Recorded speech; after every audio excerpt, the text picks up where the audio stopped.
welcome back to another edition of AGI, Advance, Grow, and Innovate with AI. Your host, Jason Padgett here. Feel like I've kind of come of age today because I have another podcaster on here. This guy has a pretty big podcast, Leveraging AI. I've been listening to it since ChatGPT launched, and I fell in love with the whole AI scene back in 2022. It's on my list of podcasts I listen to weekly. I know he's gone way down the rabbit hole with Nano Banana. But Isar, why don't you introduce yourself a little bit, and then we'll dive into AI.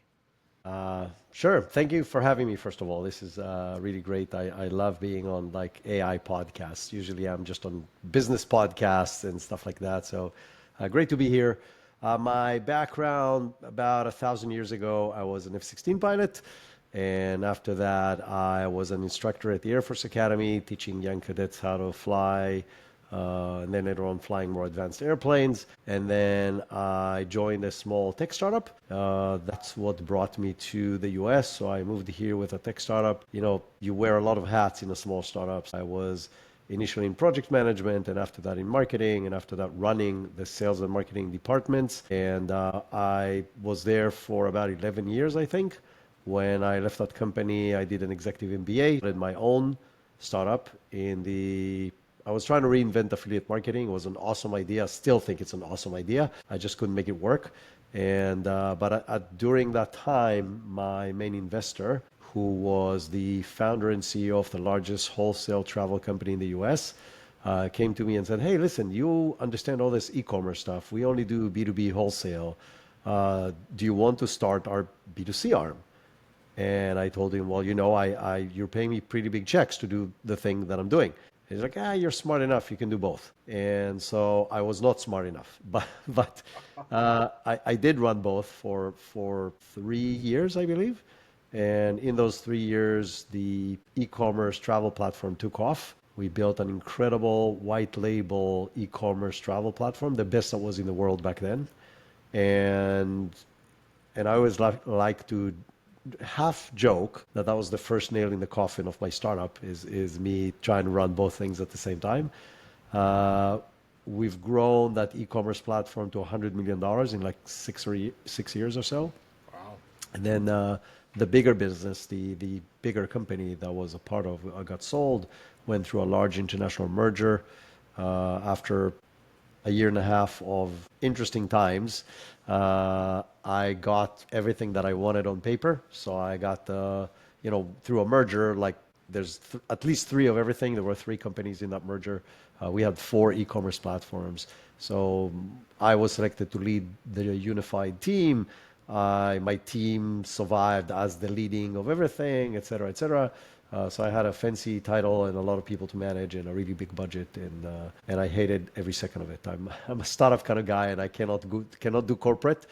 And so after about 2 years later, I hired a replacement, and I left that company. And that's when I got to podcasting. I was bored because I was used to running software companies, and now I had nothing to run. And I missed talking to business people, and I listened to a lot of podcasts and said, "Ooh, these podcasters gets to talk to a lot of interesting business people. Why won't I start a podcast?" I really had no other reason other than the fact that I was missing the business conversation. That led me afterwards to start a business that helped businesses grow, leveraging podcasting and live talk shows online. And I sold my half of that business to my business partner at the end of 2022, so October of 2022, thinking what I want to do when I grow up. And then ChatGPT came out. And as a super geek that spent 20 years running software companies and also being an investor in a few software companies and on boards and part of a VC and stuff like that, I very quickly started getting phone calls of people, "Hey, you playing with this ChatGPT thing? Can you tell me what it does?" And so one thing led to the other, and very organically, I started consulting to companies. One of the businesses I invested in 2 years before that, and I was mentoring the CEO on a weekly basis, was an online cohort training platform. Mm-hmm. So they connected, basically a marketplace that connected people with knowledge to people with needs, and build these cohorts for live, not live, but live on Zoom kind of training. Sure. On their platform. And on January of 23, I told the CEO, I said, "Listen, you must have an AI course." He said, "Yeah, I agree with you. This thing is like everybody started talking about this. Do you know anybody that can be the instructor?" And I said, "Yeah, I'll be your instructor." And he started laughing. He's like, you were one of my first investors. You run companies. You want to be an instructor? I'm like, yeah, I love instructing. I love it. And he's like, okay, I trust you. You're it. So in April, we've launched the AI Business Transformation course, April of 23. And I've taught at least one course a month since, in many months, more than one.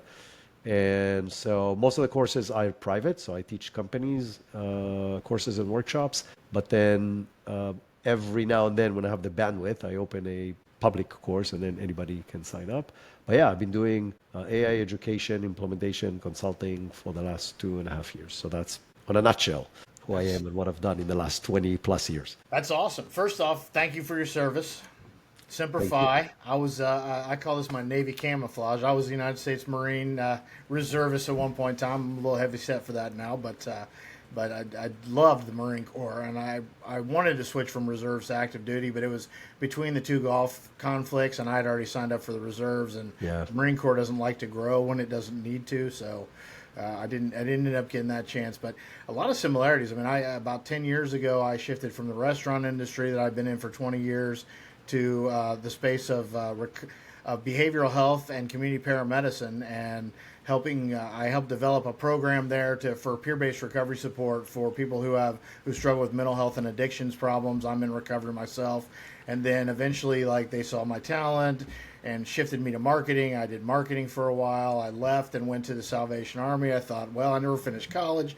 Like, maybe if I'm a development director or fundraiser, I could actually make some money in life one of these days, because EMS is not a real it's not a real money garnishing living, although it's a wonderful job. And so I was at the Salvation Army in Lafayette, Indiana, when ChatGPT hit, and I was like, I'd always loved writing. I'd always hated math. I was like, oh, bullshit. Like, let me see what this thing can do. And I was actually, even 3.5, I was really surprised. And I immediately saw, like, wow, this could take a lot of lift off for people who are, like, wearing multiple hats in a nonprofit.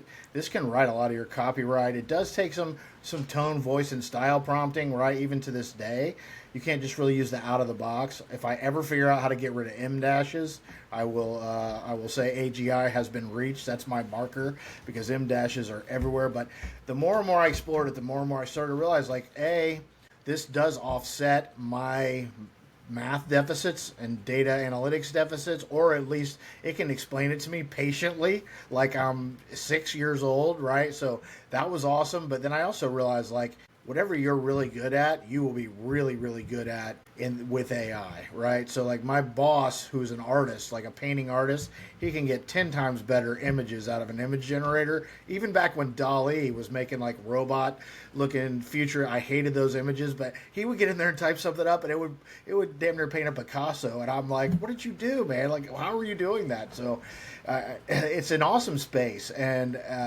it's become a huge passion of mine.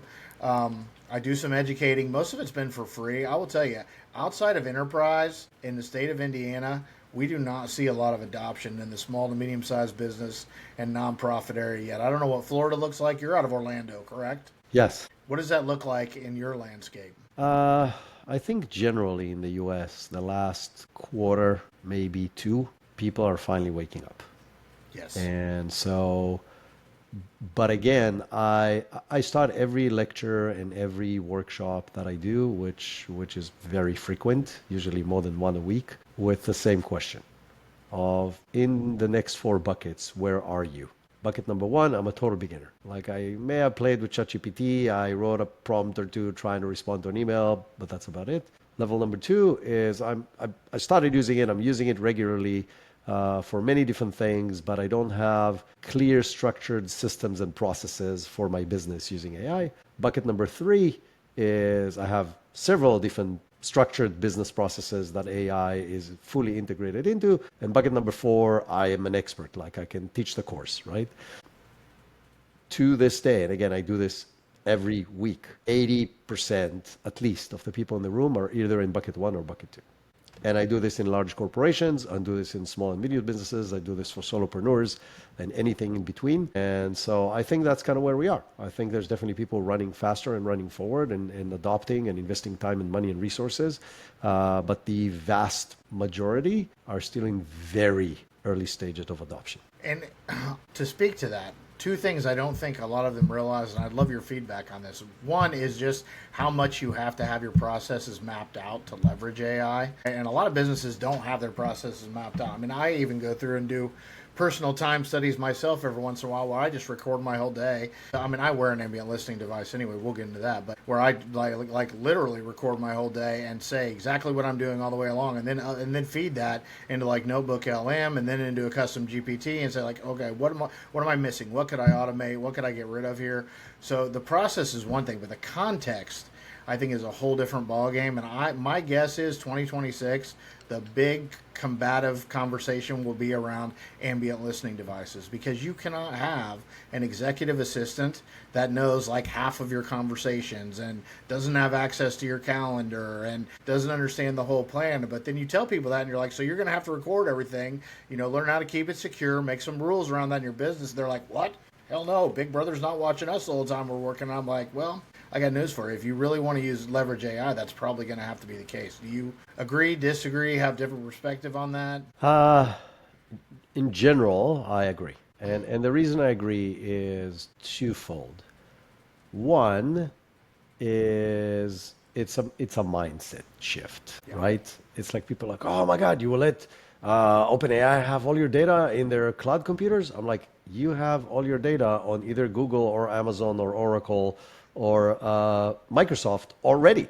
Like the data is not on your computer or in your office. It's in the cloud somewhere. You already trust a third-party provider with your data for at least a decade or about a decade, depending on the company. And so we're like, oh no, that's really different. I'm like, how is it different? If they do everything they can to keep your data protected and legally they're bound not to use your data for anything other than stuff you agreed to, then there's no difference between that and hosting your data on Microsoft or Oracle or whatever. Now, it's not completely true. There is significantly more cybersecurity risk with AI than there is with traditional storage. That is a given, at least for now.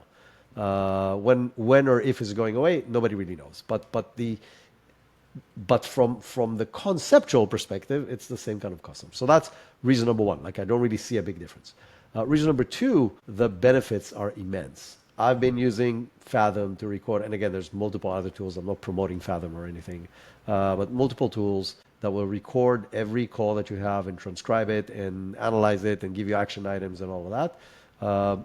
And it's a game changer. And you combine that with automations that know how to filter the meetings to different kinds of meetings, and then pull just those transcriptions to do further, more detailed analysis of these and give you action items and insights and proposals and whatever you need out of those. And then you understand that you can do a lot more stuff with the data that you have, and a lot faster and better. So you don't have to do it, but your competitors will. And then if you don't do it and your competitors will, it just changes your overall business cost or cost structure. So let's say now your competitors can do things 15% cheaper. They can price everything 10% cheaper than you and still make 5% more money. Now, if the overall margin is 20%, that is very significant.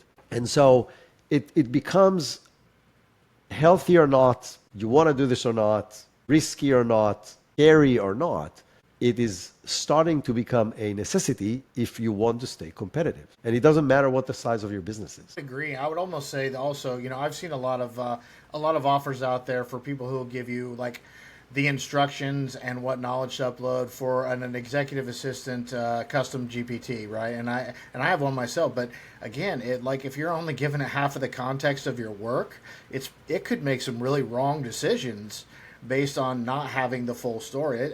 To me, it's like back in the day, you had a secretary who sat in the corner of the office who knew what you told her. Like I never did, right? I'm damn near that old, but not quite. But and she would type things up, or he would type things up, and now you have like an executive assistant role, and the executive assistant like follows the CEO around. It has access to all of the CEO's email and calendar and all that, right? Can almost be a shadow of the CEO. To me, that's where the space for an AI executive assistant is. If you try to treat it like a secretary, you're going to get some bad outcomes, and then probably blame it on hallucinations. But really, it's the whole bad input, bad output. Yeah, I think in addition, beyond the assistant, not assistant, if you're really scared or regulated or whatever, you can stay within the universe you're in. So if you're the Microsoft universe, you can go with Copilot, and then your data stays within the Microsoft universe and it doesn't go anywhere. And if you're in the Google universe, you can use Gemini and that's it, and that stays in the Google universe. And you already trust these companies with everything that you have. And so it doesn't really matter whether you're going to add AI on top of it or not. By the way, they're running a lot of AI in the background anyway.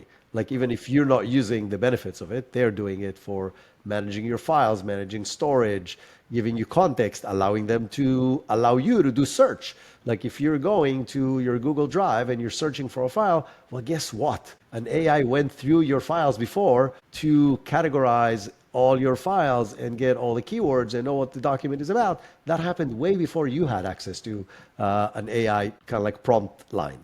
And so it's not that these concepts are new, it's just that we have access to them right now. And these companies that we trust with our data before AI should get our trust with AI because it's the same company and they're still using AI just like they did before. I would agree. And I would say Microsoft must have been listening because my boss and I were having a conversation about 2 weeks ago. And I was like, listen, we should just consider, I know it's not an easy move, but we should consider moving to the HIPAA compliant paid Google ecosystem because Google is so far ahead. Like we paid for Copilot for he and I and our head tech IT guy, and for the last year we've been like, it won't do anything at all. It sucks. And finally, I think they must have leaned on OpenAI enough to get access to like current ChatGPT because now you can create custom GPTs. It works better, not best, but it works better than it has within the last couple of weeks. I agree with you. I think in general, Copilot is subpar. I think a lot of it has nothing to do with their relationship with OpenAI or not. I think it has to do with their rollout, security, customization, integration to their stuff. So I think they had access to the top models all the time. It's just the way they implemented them crippled them dramatically.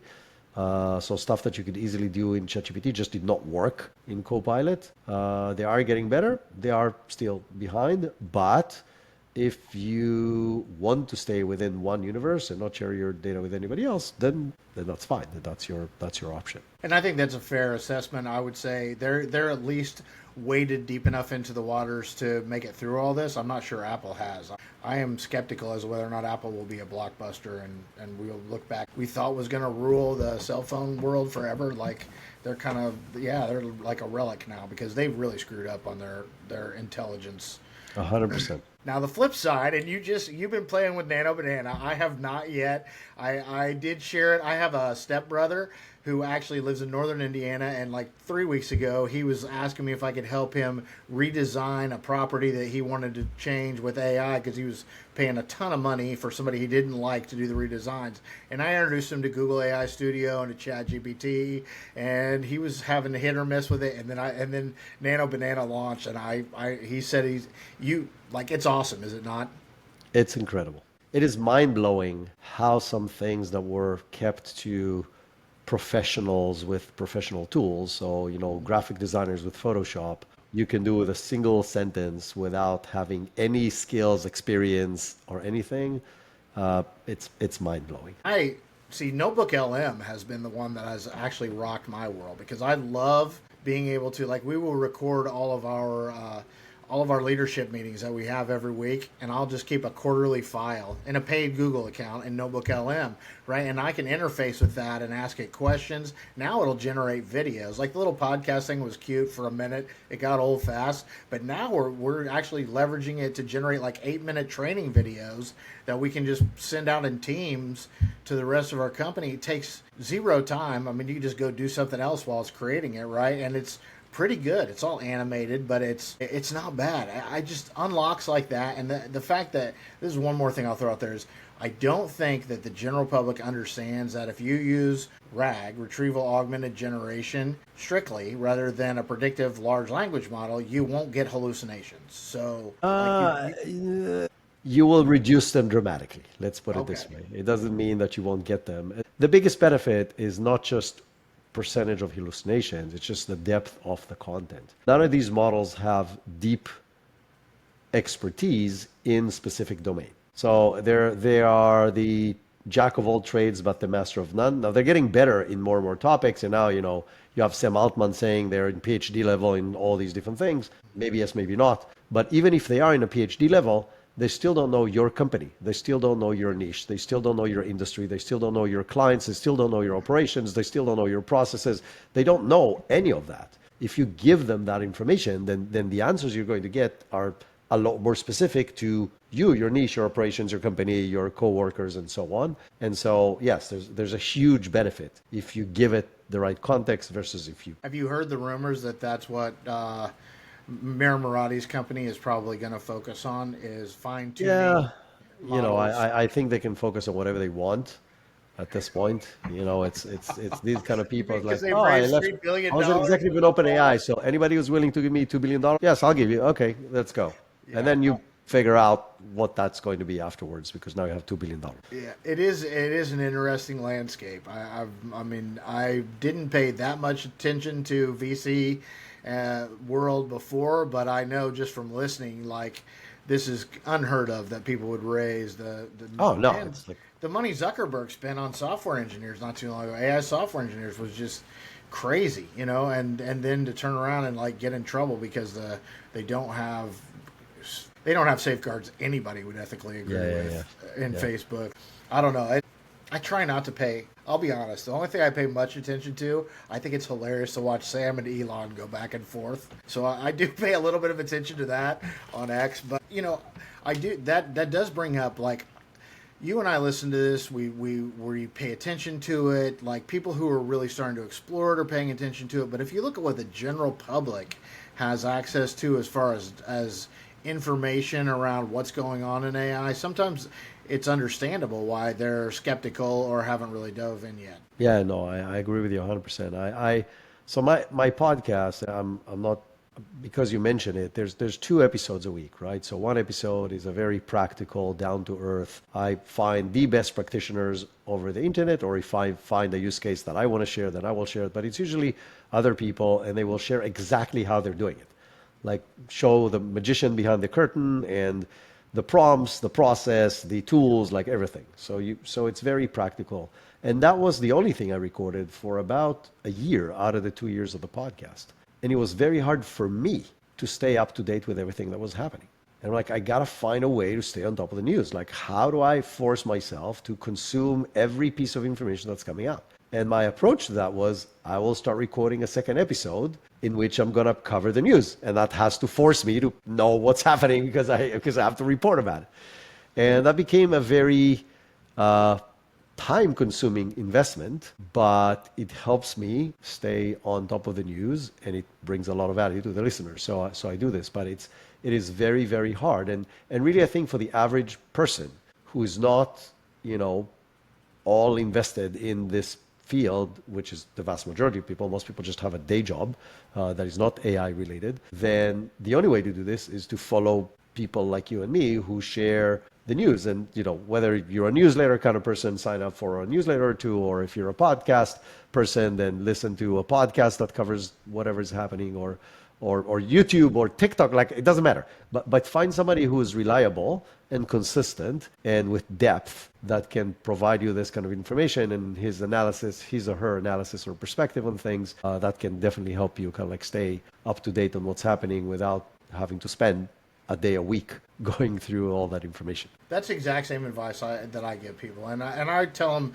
to start with podcasts, general podcasts on AI, because the problem with YouTube is a lot of what you get there is like Jeffrey Hinton and these guys that are telling us that Terminator is going to be here in about 2 weeks and we should all run in hot. There's a lot of doomsday stuff on YouTube if you just search AI on YouTube, and in the podcast space there are actually probably about 5 that I follow that are yours included, that are very good and informative.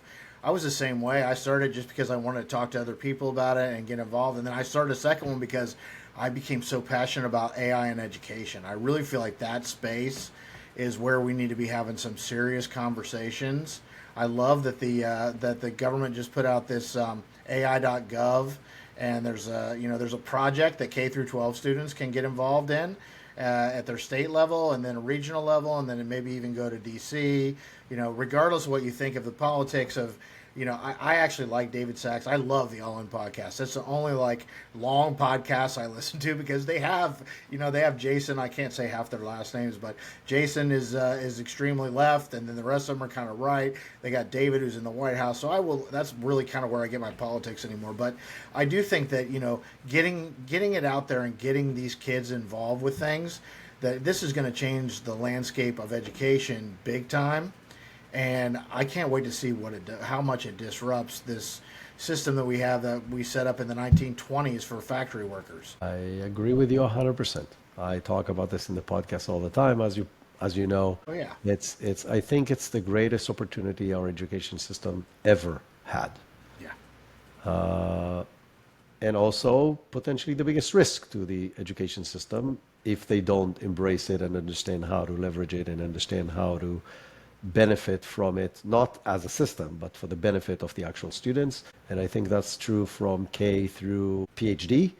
And I think the system, being a really rigid system, is going to have to go through some very serious changes in order to adapt, but I don't think there's another option. There are already smaller private schools that are rigged around AI tutoring that is completely personalized and so on, and that's by all means the future. Like, if every student can get the right guidance to he or she's current level, with adaptation to their style of learning, with adaptation to their current immediate level of, I can concentrate right now or I cannot concentrate right now, and I would like to watch a video, or I would like to play a game, or I would like to read this, or I would like to do some interactive, or like whatever the case may be, is transformative. And then the teachers, instead of being cogs in a really large machine, becomes actual mentors, people who can help students grow as individuals, as people, which they have exactly zero bandwidth to do right now. And so I think everybody wins. I think the teachers are going to be happier. I think we're going to grow a smarter, better, more sophisticated generation. I think it will allow people, kids and adults, to run ahead on the stuff that they can. And like I said, I think everybody wins. There's if you come and visit northern Florida, there's a place called St. Augustine. It's a really beautiful small town on the coast, and it was one of the very first settlements of Europeans in the US. And it has the first school that was built by Europeans in the US. And it's a small wooden shack. And guess what? There's rows of seats and a blackboard in the back. Mm-hmm. And it surprisingly looks exactly like most classrooms today. And yes, today there's a screen instead of a blackboard, and the teacher is using PowerPoint instead of chalk. But other than that, we made very little progress. And it's scary if you think about what happened in the last 150, 170, 200 years. A lot of things changed. Yes. And the education system did not change much. And so I really see this as a great, great opportunity. So kudos to you for investing in that field. Well, I appreciate that. Reid Hoffman has a Possible podcast, which I also like. It's on my other phone. So I have one podcast. I have one that's like information. All the information podcasts are on my one phone. Those are I must listen tos. And then I have, I like to get different perspectives. I'm reading Empire of AI, even though I think Karen Howe is extremely hard on the industry and absolutely hates big tech. But I always like to get from every perspective, and Reid comes more from that, imagine what if everything breaks humanity's way. But he had a woman on there by the name of Mackenzie Price, who's creating just this, private AI run schools where kids spend 2 hours in subjects in the morning. They are in the top 10 percentile across the United States, and how well they do on testing. All the teachers are called mentors, not teachers. They don't pay less than $100,000 a year to those people, so they're well paid. And then the rest of the day is spent on sports and art and dance and interacting and learning how to work with each other. And I look at that and I'm like, yes, that is beautiful. How do we scale that? Yeah, I'm with you 100%. I'm with you 100%. Now, you were just in Israel not too long ago, were you not? I was for an entire month. I'm sorry for the things that are going on over there, and I'm sure you have family over there. My heart goes out to you, but it is curious to me, like, what does AI adoption look like in another well-developed country? Is it about the same as it is here? Do they worry about China? Do they? So I think there's less worry about China because I think we're not in the same global domination race. I don't think anybody thinks that the world will use Israeli AI technology, definitely not on the hardware side, Okay. as global power. So I think the fear from China is not there. There is, as you probably know, a very developed high-tech scene in Israel with many, many, many startups that are extremely successful out of that ecosystem. And so I think there's a like I guess like in any place there is the Gauss bell shape kind of like distribution. Uh, do I think more people in Israel know about AI than here? Maybe just because we have a much higher concentration of employment in the tech industry than here. And people in tech tend to be, well, guess more techie. Yeah. So they're more involved, more following that, more connected, less objecting to using technology.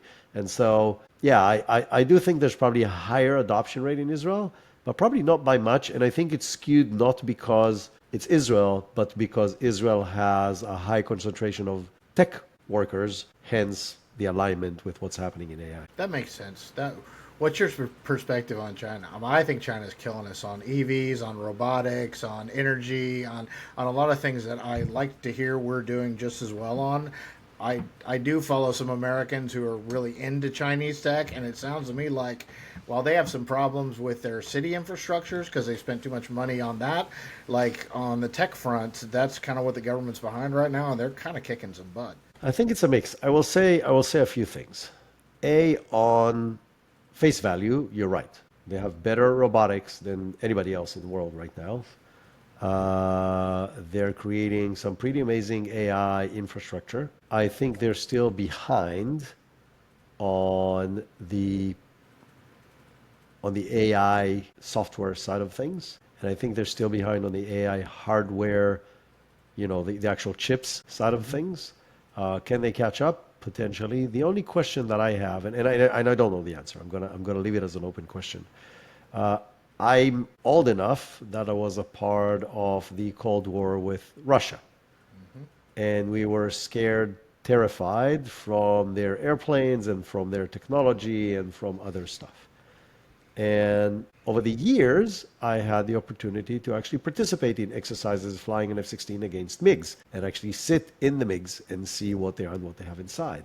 And in many of these cases, their technology was on paper more advanced. They have stuff in their airplanes that not a single American airplane has. It just doesn't work, or it kind of works, or it kind of works in these particular scenarios. And so I think face value is awesome. Face value needs to be translated into consistent value. Yeah. In the military side, that could be military value. On the monetary side, it could be financial value. On the business side, it needs to be business value. But you need to use whatever it is that you're developing to consistently deliver value to the audience you're catering to.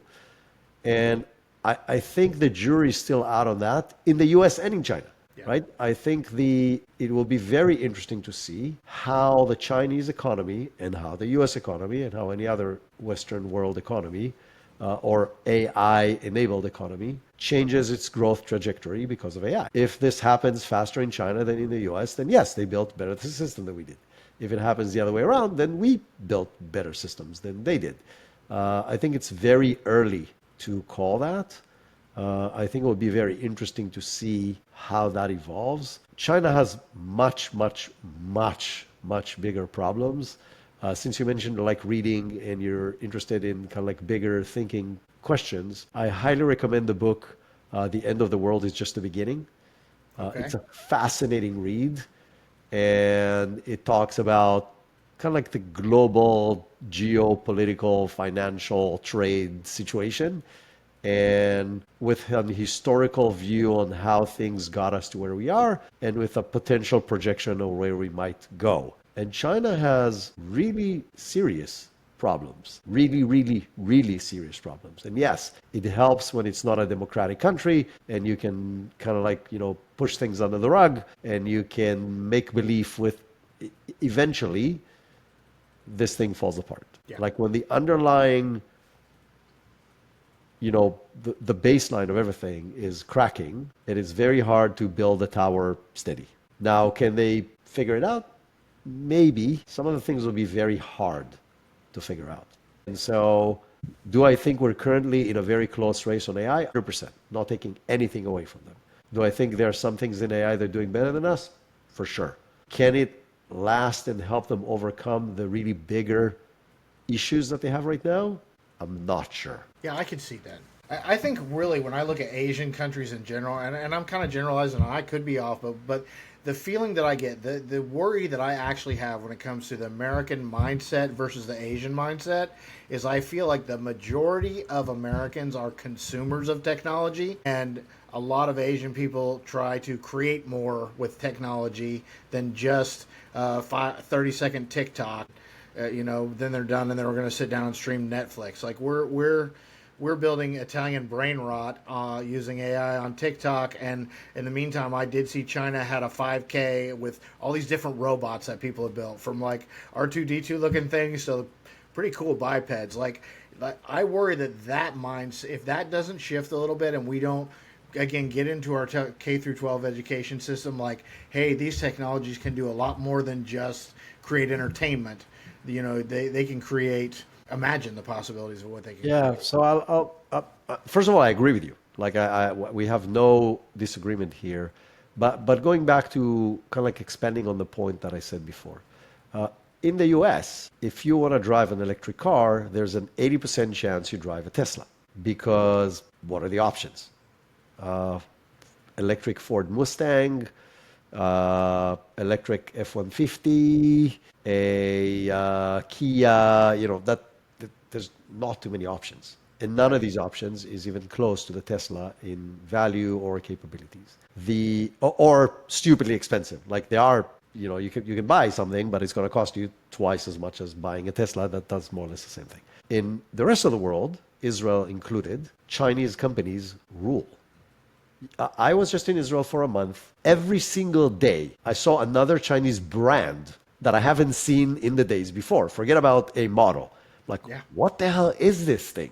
Every day. So there are dozens of electrical cars from China that look incredible. Yeah. Inside and outside, you're like, I want this car, and I want this car, and I want that They're one. not that expensive. And they're half the price of a Tesla. The problem is they don't hold value. They have a lot more breakage. It's companies that existed for 2 years. They may go under 2 years from now, and then there's nobody to service your car because they keep on starting all these new companies to build cars because they're giving them incentives and they can compete. So again, you look at the car, oh my God. And then you start talking to people who own the car for 2 years. Oh, this broke and this had to drive back and I had to do that. And it's a brand new car. Why does it have so it's, yes, they're running fast 100%. They're developing incredible things 100%. Can they make it in a way that, going back to what I said before, consistently provides value? Time will tell. I'm not saying no. I'm just saying that's the thing we need to measure and not be excited about they're generating more stuff than we do. Yeah, that's a very pragmatic approach. So on the hardware front, I'm going to ask you a political question that this is weighed on me. So when they put out the USAI thing a few weeks ago, like about a month ago, right? The whole big thing.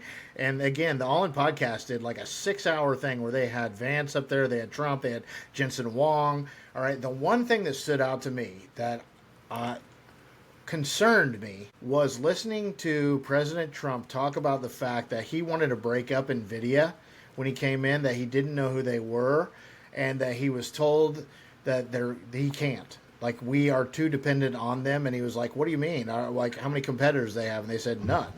And he goes, well, then we're breaking them up for sure. And they were like, no, you can't. Like, even if you had 5 off spins and Jensen did a half-assed job of running NVIDIA for the next 10 years, no one would catch up with them. We need them. Like, that to me is almost, are we headed towards a political, a global dominance of big companies rather than governments type of dystopian thing like that. That's the first marker I've heard of, especially somebody like Trump who likes to do that kind of stuff, right? Prides and pats himself on the back at doing stuff like that. For him to be able to say, "Okay, I guess I can't." That's concerning. Uh, so the short answer is yes. I do think we're going to this dystopian environment. I mean, we're already there. We don't have to go anywhere. It's just going to get worse. That's the only difference. Listen, I heard a very, very interesting commentary, and I don't remember the name of the guy, but he basically said that apparently, the mix of complete freedom of speech together with almost complete democracy. When I say almost complete, is like freedom not just for that, but to be able to do a lot more stuff than you can in other countries, together with fierce capitalism, ends up cannibalizing itself. When you get to the point that the strongest companies in the world control the technology we're running on, controls the media, because most of the media today is social media. Like they get a lot more eyeballs, definitely on the younger generations, than traditional media. So they control that. They control the underlying infrastructure. They control basically the minds of tens of millions of Americans. And the younger you go, the more control and more reach that they have. So, and they have more money. So going back to the capitalism side, so the driver is how do we make more money? That's the driver. It's not how do we do the right thing for the country, for humanity, it's how to make more money. Because if not, let's say you want to do something else, you will lose your job. That's why you're the CEO of that business. Now, can you sugarcoat it and saying, yes, we're doing this? Yeah. But at the end of the day, if you're not going to deliver growth this quarter over next quarter over next quarter and so on, you will lose your job, even if you did amazing things for humanity. And so the biggest driver is capitalism. You can say whatever you want to say, and it's getting more and more extreme and more dividing. So the language is becoming more and more dividing. Think about how many kind of like co-partisan stuff have you seen in the last few years. Yeah. Bipartisan stuff is very, very, very rare. It is. And it's not just that. Like the way one side talks about the other, and it doesn't matter. It doesn't matter if you're on the left or the right. No, it's right. Not like we disagree on this. You are the devil. Yeah. You're the devil, and you're going to doom this country, this earth, like it doesn't matter, depending what the conversation is. Yeah. That's the conversation. And when we were kids, it was we both want to get to the same place. We just completely disagree on how to get there. Yeah. I do think that there is a toxic mix that we're in right now that is not necessarily leading us in a healthy situation. Now, you hear the big leaders of AI, all of them are saying we need to find a way to equally distribute the value that AI is going to generate. And my question is, are you fucking kidding me? I don't know if I can say that word on the podcast, but I just did. I'll click the box. I think I already really, I'm like, you are going to take the trillions of dollars you're going to make, and you're going to decide who gets to decide who gets how much money. So it's equally distributed. Do you get to make the same $5,000 that everybody else on the planet once we take out all the profits of your company? Or you get to keep $1 trillion or $2 trillion and just everybody else gets 5,000. Like, how does that work? And the other thing is people talking about, universal basic income. I'm like, universal basic income is impossible. It's impossible from so many different reasons. But reason number one is that basic income is a very, very different concept to every person that you look at.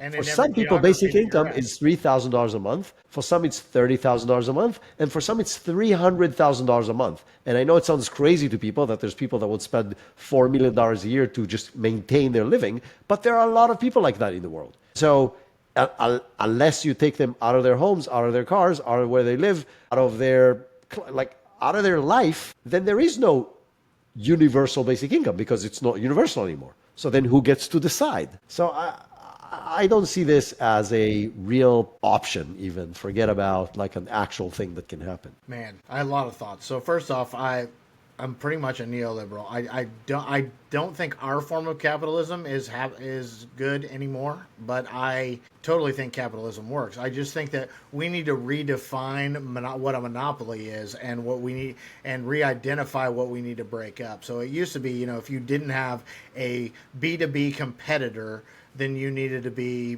shook up a little bit, right? I would say now more if you have thought control or an audience that's a huge, that's too big, like you probably need to be broken up. Or if you're, if Yeah, but I don't think that's doable either. Like I don't know. I'm trying to just think about it from a practical way. Let's say you break out Facebook.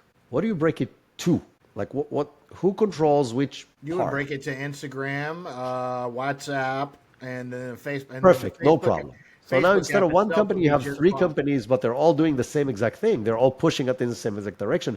It's not that one of them is now going to be the opposition and do something else for humanity. They're still going to be driven by greed. And again, don't get me wrong. I'm a very strong capitalist. I'm a huge believer in capitalism. I just think that there is an edge that we're about to fall off I don't if you keep disagree. on moving in that direction. But I think so.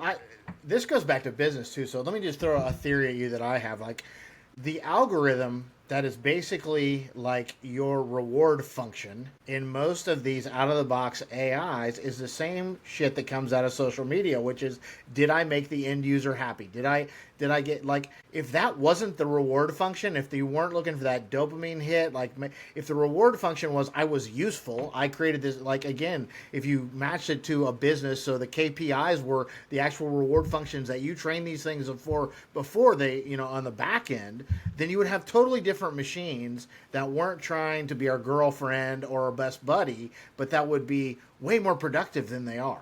But people in government don't understand technology even close to that level. So I don't know how you would even begin to regulate changes in algorithms to make them help. It's just like the food industry, right? Like the reason I probably weigh 300 pounds is because all the high fructose corn syrup and other shit that's been in our food since I was a little kid, right? You've got the same kind of algorithms in most of what they put in front of us. The equivalent of high fructose corn syrup is what those dopamine hitting algorithms are. And unless you change that, the technology is going to not be healthy for anybody. But as long as the only driver is how do we make more money, that's going to be the way it's going to work.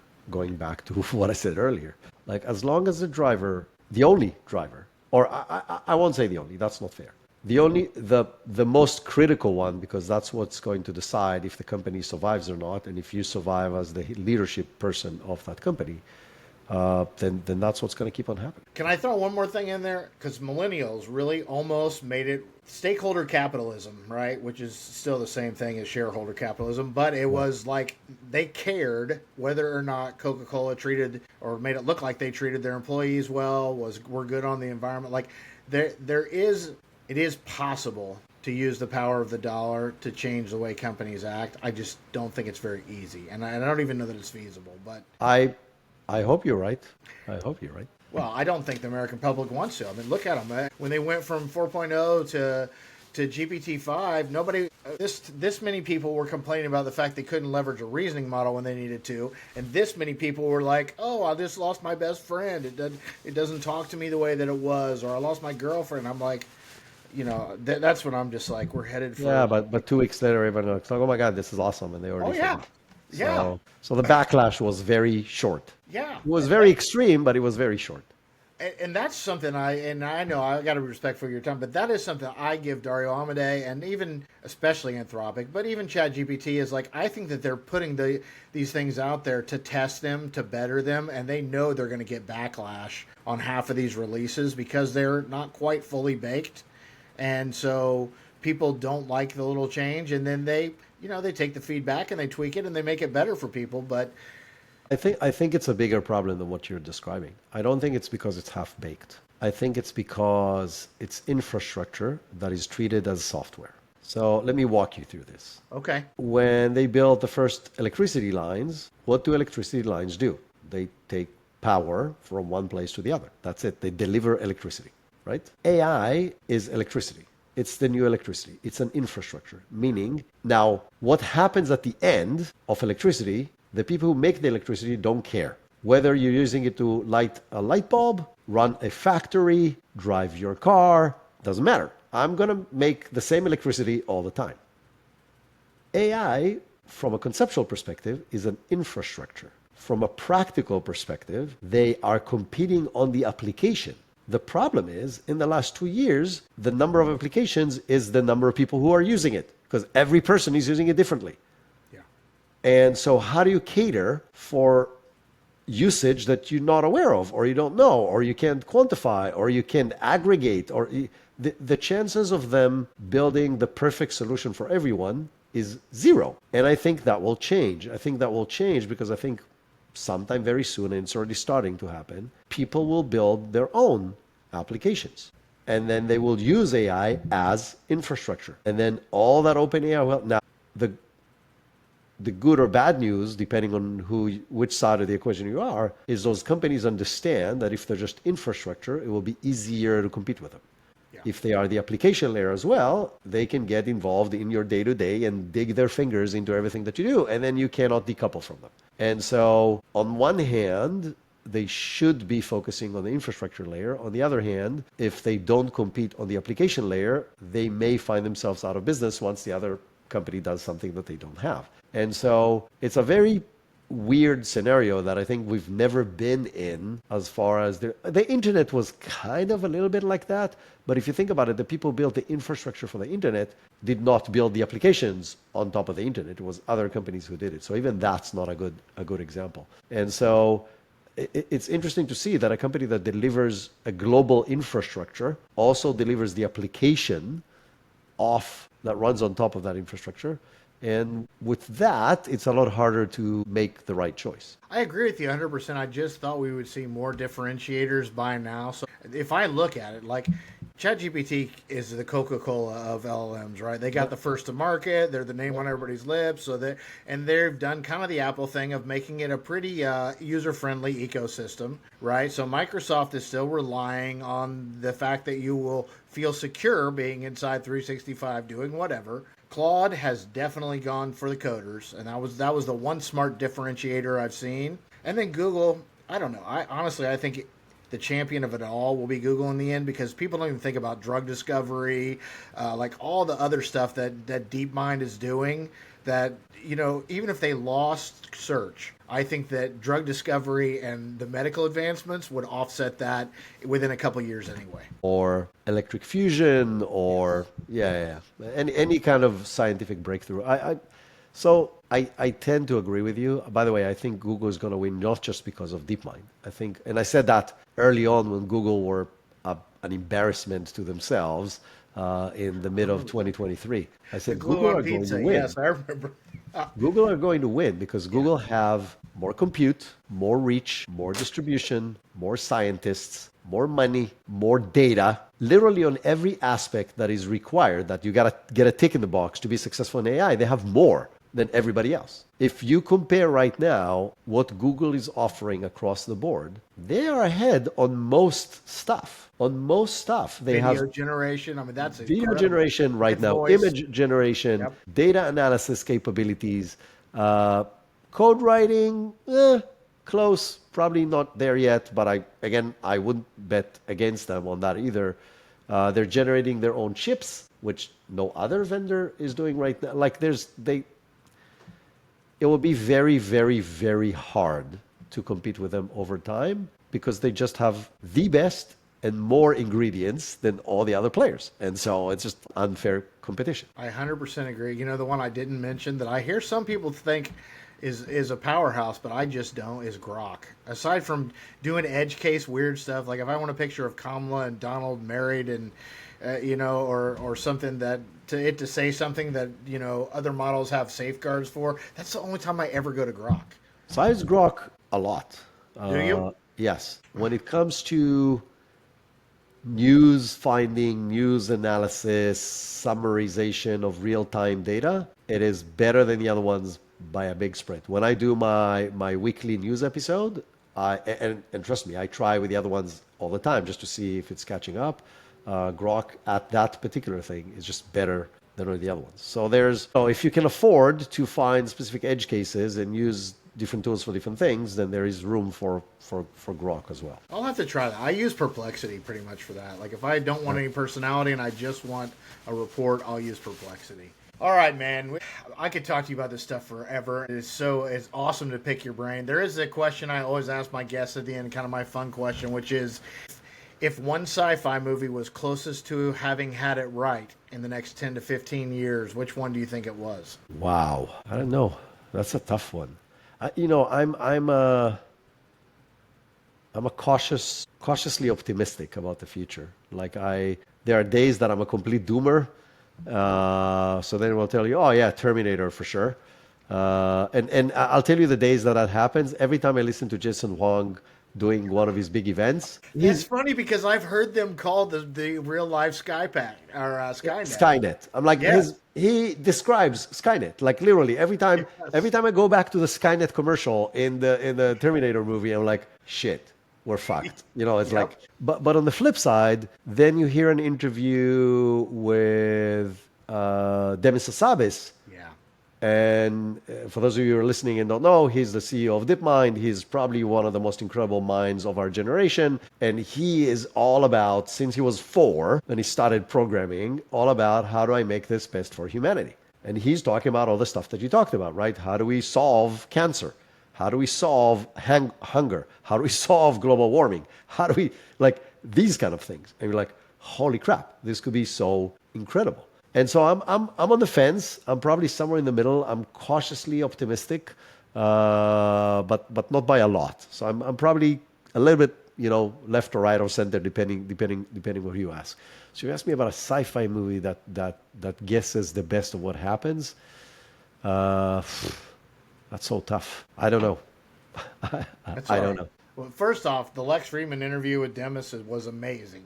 Absolutely. And I agree with you 100%. I love Demis. I like Dario as well, but those are probably the two guys that I actually listen when they're talking and figure they're not mostly hype. They're actually telling us how they feel. But Blade Runner has been my pick for a while. I think that's interesting. That's very dark. I don't want to be in a Blade Runner future, but I can definitely see how. The thing that started coming to mind, but I think that's too far into the future because it's not just the future of Earth, is Star Trek.